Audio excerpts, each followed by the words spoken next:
My key won't turn in the lock. I jiggle it, twist harder, but the familiar click doesn't come. Standing on my childhood porch, suitcase at my feet, and 3 boxes stacked beside me, I frown at the stubborn door. Dad always kept this lock well oiled. I try again, shoulder pressing against the door. Nothing. Weird. Mom knew I was coming home today. After 6 years away, college, grad school, internship, I'm finally back to claim my inheritance, to live in the house Dad left me when he died. The house where Mom and Greg and my stepbrother Josh had been living, keeping it up for me while I was gone. The door suddenly swings inward. Greg stands there, his 6-foot frame blocking the entrance. He's wearing a faded Patriots t-shirt and jeans, casual for a Wednesday afternoon. His eyes widen, genuine surprise flickering across his face before he masks it. "Rachel, we weren't expecting you until next week." His voice is pitched too high, smile too tight. "I told Mom I'd be here today. We spoke last week." I keep my tone light, but something cold settles in my stomach. Right. Memory's not what it used to be." He steps back, reluctantly allowing me space to enter. "Come in." I step into a house I don't recognize. The entryway that once held Dad's antique hall tree now features a sleek console table I've never seen before. The warm gold walls are now stark white, Dad's collection of nautical prints gone. In their place hang modern abstract canvases in shades of gray and black. My suitcase slips from my fingers, thudding against the hardwood. "You've redecorated." The words feel inadequate in my mouth. Greg runs a hand through his thinning hair. "Deborah wanted to freshen things up a bit. You know how she is." "I don't, actually. My mother never cared about interior design when Dad was alive." "Where's Mom?" I ask, still frozen in the entryway. "Shopping. Should be back soon." Greg glances at my luggage. "You know, Rachel, you might want to look at apartments soon. The rental market here is pretty competitive these days." I stare at him. "Apartments?" "Sure. Young professional like yourself, you'll want your own space." He gestures vaguely. "Independence and all that." The implication hits me like ice water. He doesn't expect me to stay. In my own house. Before I can respond, the front door opens. Mom bustles in with grocery bags, her blonde hair shorter than I remember, more highlighted. She stops when she sees me, eyes darting nervously between me and Greg. "Rachel, you're here already." She sets the bags down and gives me a quick hug that feels hollow. "We were just talking about you this morning, weren't we, Greg?" Greg nods, not meeting my eyes. "I was saying how Rachel might want to look at apartments." Mom's smile falters. "Well, no rush on that. You can stay in the guest room for now." "The guest room. Not my room." "Where are my things?" I ask. "From my bedroom?" Mom's gaze shifts away. "We boxed up some things in the attic. Josh needed more space as he got older, so we gave him your room. It made sense, since you were away at college." Something inside me cracks. "And Dad's study?" The nervous glance between them tells me everything before Mom speaks. "That's Josh's bedroom now. He's 15, he needed his privacy." "Your father's been gone 6 years, Rachel." 6 years. I was 18, standing next to his casket, when the lawyer handed me the deed to this house. Dad had left it to May, his only child, his daughter. The house he'd built with his own hands. "Mom," I say carefully, "could I see Dad's study, Josh's room?" Mom's hands flutter nervously. "It's completely different now. Nothing like you remember." I still want to see it. I walk through the transformed living room, past the kitchen with its new granite countertops, and down the hallway. The door to Dad's study stands closed. I take a breath and push it open. Basketball posters cover the walls. A twin bed with rumpled navy bedding sits where Dad's desk once stood. A gaming setup occupies the corner that held his bookshelves. The bay window where he used to read remains, but heavy blinds now block the garden view he loved. Nothing remains of him. Not a single trace. I stand motionless, absorbing the erasure of my father from his own home. The home he left to me. I remember his funeral, the weight of the house deed in my hand, the responsibility it represented. "It's just for a while," Mom had said back then. "Just until you finish college. We'll keep up the house for you." I trusted her. Trusted them. Over the years, I'd noticed small changes during holiday visits. Family photos disappearing. Dad's books vanishing from shelves. Greg subtly asserting ownership and comments about our house and our renovations. But I dismissed my unease, focusing on studies, on building my future. I turn and find Mom watching me from the doorway, her hands twisting together. "Rachel, we should talk." Yes, I say, my voice steadier than I feel. We should. In the kitchen, Mom sits across from me, eyes avoiding mine. Greg has conveniently disappeared. What's going on, I ask. Why does Greg think I should get an apartment instead of living in my house? Mom flinches at my house. Greg believes, that is, we thought. She takes a shaky breath. Greg thinks the house belongs to us now. The world stops. The house Dad left to me in his will, the one I have the deed to? He says after 6 years of us living here, paying utilities, making improvements, she trails off. You knew, I whisper, the betrayal crushing my chest. You knew it was still legally mine, and you let him believe what? That you could take it from me? I didn't know what to do, she admits, tears forming. Greg was so insistent, and you were gone, building your life. It just seemed easier to lie? For 6 years? My voice rises despite my efforts to contain it. To erase Dad from his own home? To let me believe everything was fine while you plotted to take my inheritance? The tears spill down her cheeks. I'm sorry, Rachel. But sorry can't rebuild 6 years of deception. Sorry can't erase the choice she made every day to betray me, her own daughter. What would you do if you discovered your own family had been plotting to steal your inheritance for years? Would you forgive them, or would you fight back? My decision will change everything. The attic door creaks as I push it open. Dust motes dance in the beam of my flashlight, swirling through stale air that hasn't circulated in years. I step carefully across the unfinished plywood, testing each board before putting my full weight down. Dad?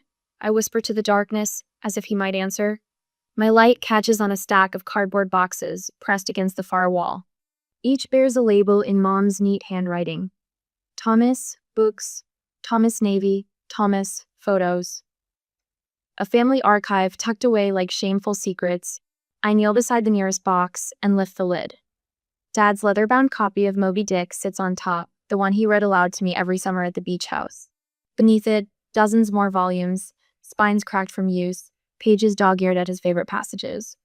I press the book to my chest, inhaling the faint scent of his pipe tobacco that still clings to the pages. 3 boxes down, I find what I'm looking for, a battered metal filing cabinet drawer that used to sit in Dad's desk. I slide it open and rifle through the hanging folders until I find one marked house. Inside, the original deed with my name on it. Property tax records. And a stack of mail addressed to me, college alumni newsletters, credit card offers, voter registration confirmation spanning the last 6 years. All opened, all hidden away. Beneath these, a folder labeled Utilities catches my eye. I flip it open to find 6 years of electric bills, water bills, property tax statements, all in Greg's name. Methodical documentation establishing his residency, his claim to my home. My fingers tremble as I sort through the evidence of their deception. They'd been intercepting my mail, establishing Greg's residency, systematically erasing Dad while setting up a legal claim to adverse possession. Oh my God, I breathe, the weight of the betrayal pressing against my ribs like a physical pain. A floorboard creaks behind me. What are you doing up here? Josh stands in the doorway, backpack slung over one shoulder, his lanky frame silhouetted against the hall light. I straighten, letters still clutched in my hand, going through my father's things. His eyebrows pull together. Mom said not to mess with that stuff. I bet she did. I meet his gaze directly. Josh, did you know this house belongs to me? Legally? He shifts his weight, confusion flickering across his face. What are you talking about? This is our house. We've lived here since I was 9. Because my dad left it to me when he died, and I let Mom and Greg stay here while I was at college. I keep my voice calm despite the tremor in my hands. They were supposed to be taking care of it for me until I came back. Josh's face hardens. That's not true. Dad bought this house. Is that what he told you? We fixed it up. We've paid the bills for years. His voice cracks slightly. My room was my dad's study. I finish for him. The study in the house he built with his own hands, that he left to his only daughter. Josh backs away, shaking his head. You're lying. His rejection stings more than I expected. During holiday visits, I'd helped him with math homework, brought him souvenirs from my travels, tried to be the big sister he never had. Now I'm a threat to everything he believes about his home. I have the deed, Josh, and his will. I hold up the papers. I'm not lying, they are. He turns and thunders down the stairs, calling for his father. Minutes later, I hear his bedroom door slam, music blasting through the wall sangry. pulsing beats that vibrate through the floor. The universal language of teenage resentment. My phone vibrates as I descend the stairs. Megan's name flashes on the screen. Me college roommate, now working at an accounting firm downtown. Rachel, I just got your text. Are you okay? I duck into what used to be the guest room, now my temporary space, and close the door. Not really. My voice drops to a whisper. The situation is worse than I thought. They've been plotting to take the house for years. Jesus. She pauses. Listen, my apartment has a spare bedroom. It's yours if you need it. Relief washes through me.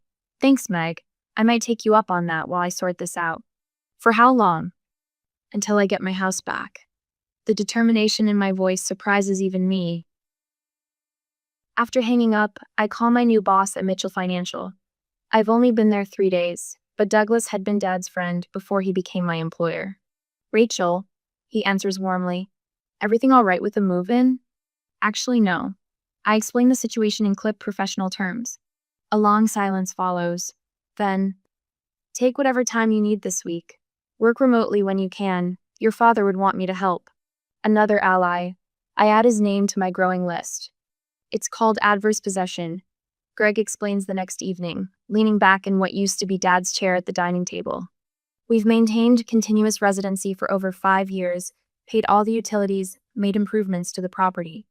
While hiding my mail and pretending everything was fine, my voice stays measured even as rage simmers beneath. That's mail fraud, Greg. A federal offense. He waves a dismissive hand. You're being dramatic. We were just keeping things organized until you settled down. By erasing my father from his own home? By moving your son into his study? I place phone on the table, recording app running. Tell me more about how that was for my benefit. Mom reaches across the table, tears brimming in her eyes. Rachel, please, we're family. Everything we've done has been to provide stability for all of us, including you. Family doesn't do this. I slide a business card across the table. I spoke with Kenneth Bryant today. Dad's old friend from law school, remember? He says adverse possession claims require good faith belief in ownership. Your deliberate deception proves bad faith. Greg's face flushes. You went behind our backs to a lawyer? I'm protecting what's mine. I meet his gaze steadily. Kenneth also mentioned that Shannon Miller next door has been concerned for years about how quickly you removed all traces of Dad after he died. She's happy to provide a statement. The mask slips. Greg's eyes narrow, his mouth twisting with contempt. You ungrateful little. Greg, my mother cuts him off, then turns to me, her voice softening to that pleading tone I've always hated. Rachel, honey, think about what you're doing. We're the only family you have left. Would your father want you to tear us apart like this? The emotional manipulation is so transparent it almost makes me laugh. Don't you dare invoke Dad's wishes when you've spent 6 years erasing him from this house. Josh appears in the doorway, eyes red-rimmed, arms crossed defensively over his chest. So what happens to me? Do you even care? I meet his gaze. This isn't about you, Josh. It's my home too. His voice breaks. You show up after years of being gone and suddenly we're supposed to just leave because of some paper? Not just some paper. The law. I stand, gathering the documentation I've spread across the table. You have 1 week to find a new place. I've already verified the will with the county clerk and confirmed my legal standing. The locks change on Friday. You can't just throw us out, Mom cries. Where will we go? The question catches in my chest a barb of guilt amid the righteousness. But I think of Dad's books packed away in the attic, of the opened mail, of 6 years of calculated deception. You've had 6 years to prepare for this day, Mom. I'm sure Greg has a plan. His silence tells me everything. I walk out, my heart hammering against my ribs, but my steps steady. For the first time since coming home, I feel something like power returning. Dad always said that people who take what isn't theirs count on you being too polite to demand it back. I'm done being polite. Have you ever discovered someone close to you had been lying for years? How did you handle the betrayal? Rachel's about to show exactly how to take back your power. Greg's text comes at 7 a.m. Family meeting, kitchen, 8 p.m. tonight. I place my phone face down on the hotel desk and continue typing up my eviction timeline. The audacity summoning me to a family meeting in my own house. The house where I'm currently not welcome to sleep. The locksmith arrives at 9 a.m. sharp. All exterior doors, he confirms, equipment bag slung over his shoulder. Yes, I say. And I'll need 6 sets of keys. He raises an eyebrow but asks no questions. I like that. While he works, I drive to the county clerk's office with a folder of documents. My father's will, the property deed, my identification. The clerk, a woman with silver-streaked hair and efficient movements, verifies everything methodically. Property taxes are current, she notes, looking up. But utility accounts are being transferred today. I finish. Each item on my list gets checked off with purpose. By afternoon, I'm meeting with my father's old lawyer, Derek, in his downtown office. He slides the eviction notices across his desk. This gives them exactly 1 week, he explains. The law allows for longer, but given the circumstances. I sign where indicated. 1 week is generous. Something unwinds in my chest with each signature. The tightness that's lived there since I tried my key in the lock loosens just a fraction. At 8 p.m., I walk into what used to be my kitchen. Greg sits at the head of the table me father's place. Mom's eyes are already red-rimmed. Josh slouches against the counter, glaring. Sit down, Rachel, Greg says, using his boardroom voice. I remain standing. This won't take long. This, Mom sniffles, is about family. Is it? I place my leather portfolio on the table. Because family doesn't conspire to steal from each other. Josh pushes off from the counter. You're destroying everything. This is my home. No, Josh, it's not. I keep my voice level. And that's not your fault, but it is the reality. Greg leans forward, elbows on the table. Rachel, be reasonable. We've lived here for 6 years. We've put money into improvements, under adverse possession, which requires the true owner to be unaware of the occupation. I cut him off, sliding the first document across the table. I visited. We exchanged emails about the house. I have proof I was aware of and permitted your residence here.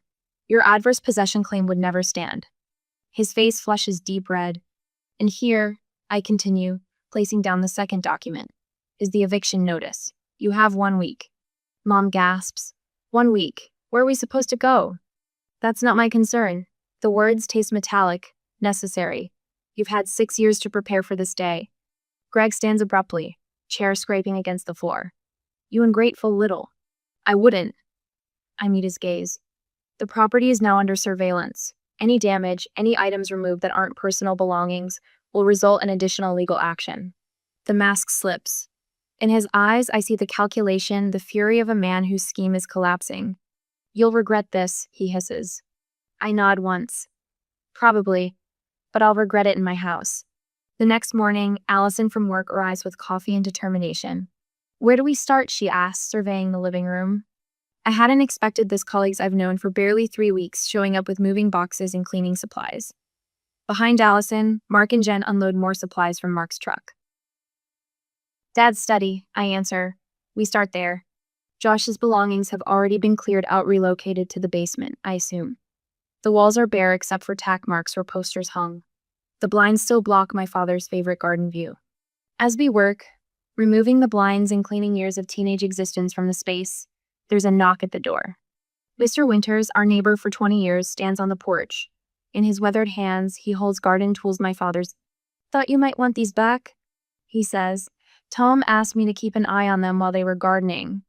The air quotes are audible. Never saw much gardening happen, though. I run my fingers over the worn wooden handles. Thank you. Your dad was a good man. Mr. Winters nods firmly. Built this place right. Made it to last. Something about his simple acknowledgement of my father, the first I've heard since returning, breaks through my carefully maintained composure. My eyes burn. Would you like to come in for coffee? I ask. His stories about Dad last through 2 cups. Each one rebuilds something inside me that's been crumbling for 6 years. By early evening, Greg returns. I'm in Dad's study, now hanging the nautical prints that Mr. Winters had also kept an eye on for me. This is ridiculous. Greg announces from the doorway. You can't just... I can and I am. I tap the nail into place and hang the third print of Schooner under full sail.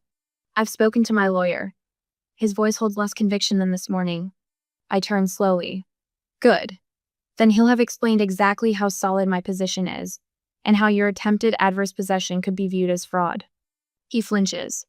Where's Mom? I ask. As if summoned, she appears behind him, eyes fixed on the study's transformation. You found the pictures, she whispers. Mr. Winters saved them, along with Dad's tools. I straighten a frame. Why, Mom? Why did you let this happen?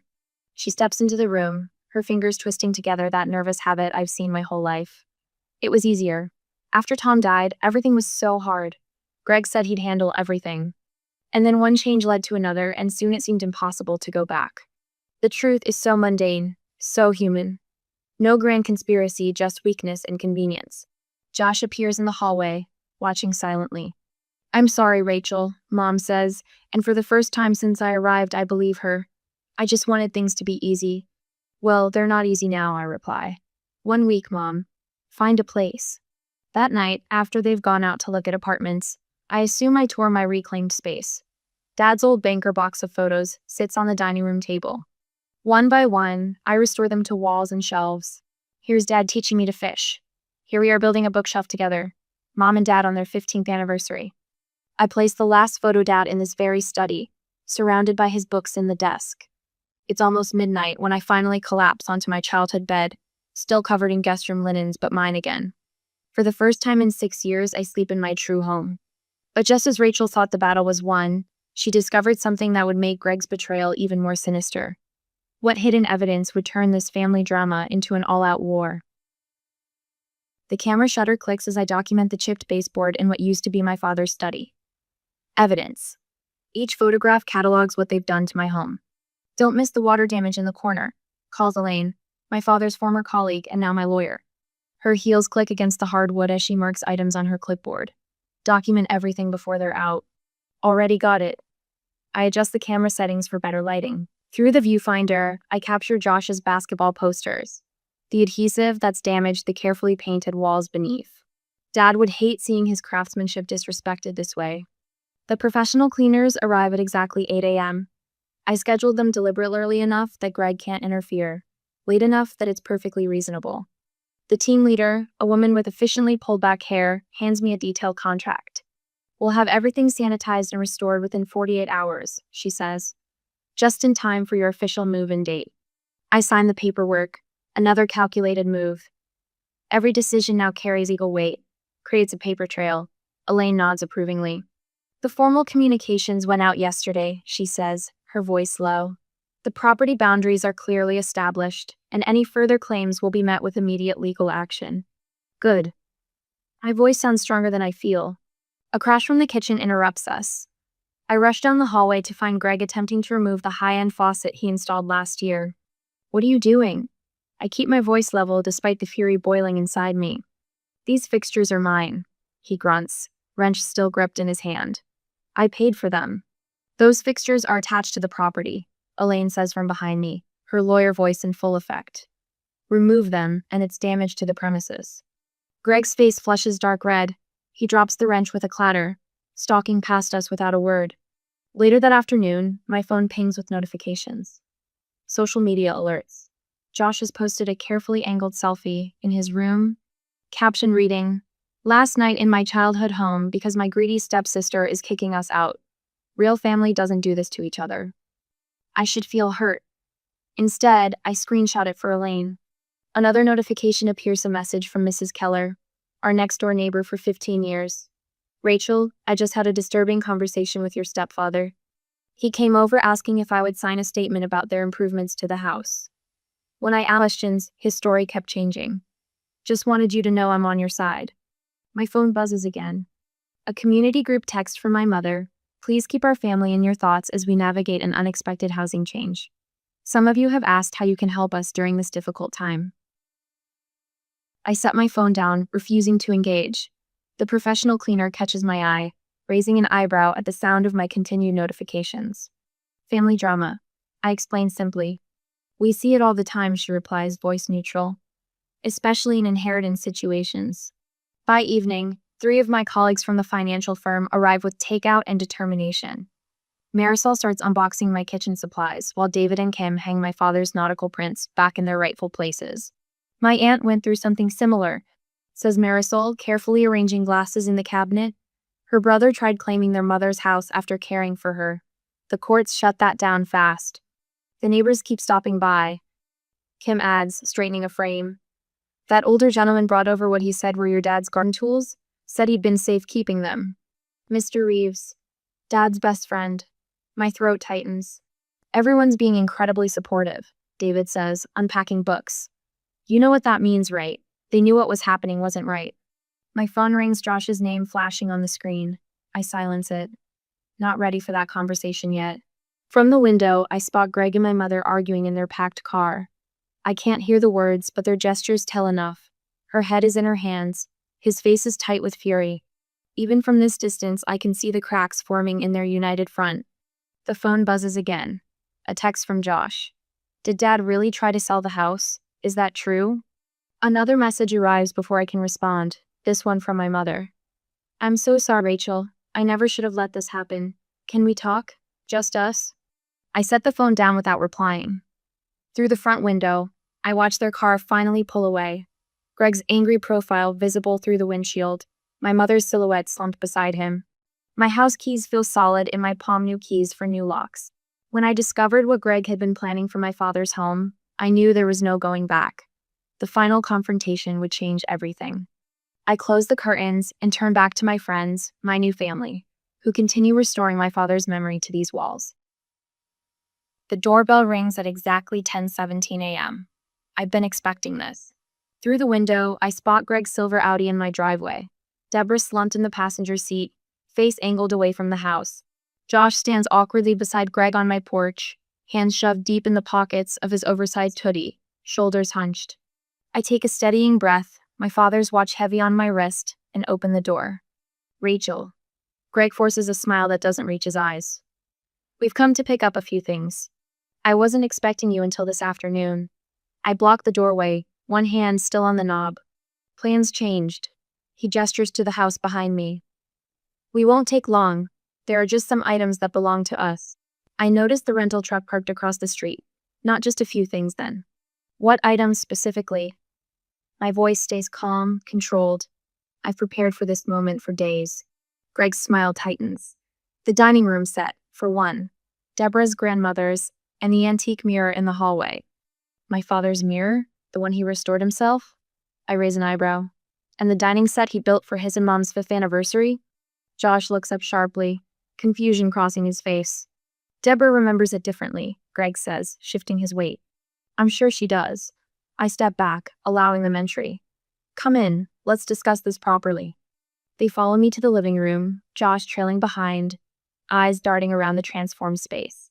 I've spent the past week restoring my father's presents, photographs back on the walls, his books returned to shelves, his favorite chair angled toward the window as it always was.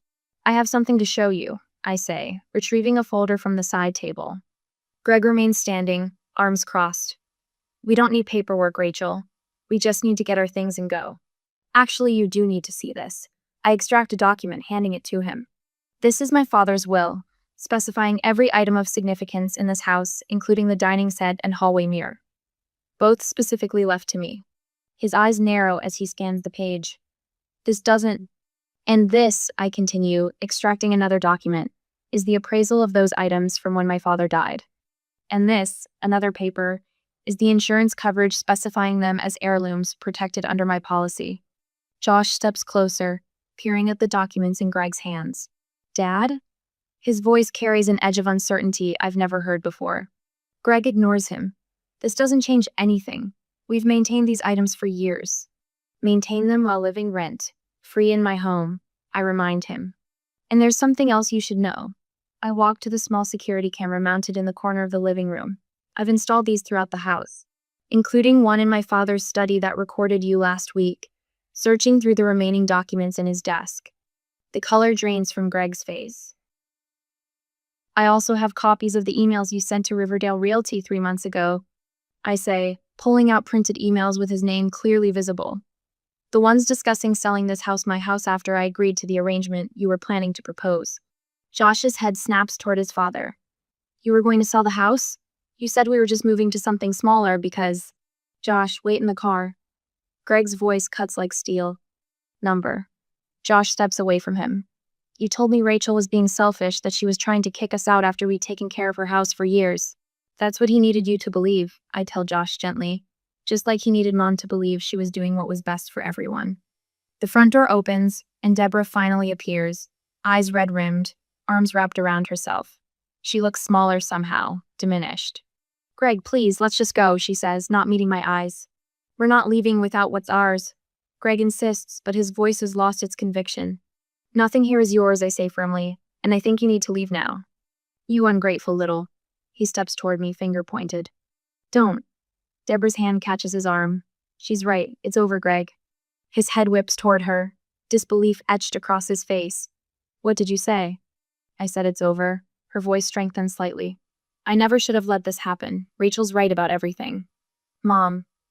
I start, surprised by her intervention. Greg jerks away from her touch. After everything I've done for you, for that ungrateful son of yours? Josh flinches as if struck. For us? Deborah's laugh holds no humor. You were planning to sell Rachel's home out from under all of us. Where exactly did you think we'd go with that money, Greg? The silence that follows her question tells us everything. Get out, I say quietly, power settling into my bones. All of your belongings were moved to the garage yesterday. Take them and leave. Greg's face contorts with fury, but faced with 3 pairs of eyes mind steady. Deborah's resigned. Josh is betrayed, he finds no leverage. This isn't over, he spits, storming toward the door. It is for me, I reply. Deborah lingers, tears streaming silently down her face. Rachel, I'm so sorry for everything. I don't answer. 6 years of betrayal can't be erased with a single apology. She follows Greg out, shoulders bent under the weight of her choices. Josh stands frozen in the middle of my living room, caught between worlds. I didn't know, he says finally, about any of it. I believe you, I tell him, because I do. But that doesn't change what happens now. He nods, understanding but not accepting, and turns to go. At the doorway, he pauses. Would it be okay if I texted you sometime? The question hangs between us, complicated and raw. Through the window, I watch Greg throwing boxes into the rental truck, Deborah standing helplessly beside the car. I don't know yet, I answer honestly. Josh nods again and walks out, the door closing softly behind him. I stand in the entryway of my father's house, me house breathing, in the quiet that follows their departure. For the first time in 6 years, I feel the foundation solid beneath my feet. The walls truly mine. The inheritance my father left me, not just the structure, but the strength to reclaim it settles around me like a protective embrace. I turn the deadbolt with a satisfying click. 2 months have passed, and I can finally breathe inside these walls again.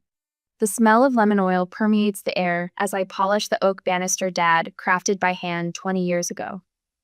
Natural light pours through uncovered windows, illuminating corners that Greg had kept perpetually shadowed. I've stripped away the cold white paint, restoring the warm gold that Dad always said makes a house feel like someone's waiting up for you. Every weekend since they left has been dedicated to resurrection, not renovation. There's a difference. One erases, one remembers. In Dad's Study Me Study, Noah's nautical prints hang exactly where they used to. The glass newly polished, but the frames bearing the same small nick from when I threw a baseball indoors at age 7. His leather chair sits by the bay window, rest-stitched where it had cracked from neglect in the attic. When I sit there, reading with evening light falling across the pages, I sometimes feel the weight of his hand on my shoulder. The doorbell chimes, pulling me from my thoughts. Just let yourself in, I call, arranging a final cluster of hydrangeas in the dining room centerpiece. Voices fill the entryway, May from the financial firm, Davis from next door, and Sarah, my college roommate, who drove 2 hours to be here tonight. The same dining room where Greg once suggested I find an apartment now hums with genuine laughter. This place is transformed, May says, handing me a bottle of wine. It's like a completely different house from when I helped you move in. Same bones, different heart, I reply, leading them through to the dining room. We settle around the table beneath the watchful gaze of Dad's portrait that now hangs on the wall. His eyes seem to crinkle with approval as I pour wine into glasses that I found wrapped in newspaper in the attic, the same ones Mom and Dad received as wedding gifts. To new beginnings, Davis toasts, his glass catching the light. The conversation flows naturally, none of the strained politeness that characterized Greg's domain. I relax into my chair at the head of the table, Dad's old spitand, allow myself to enjoy the warmth of connection without obligation.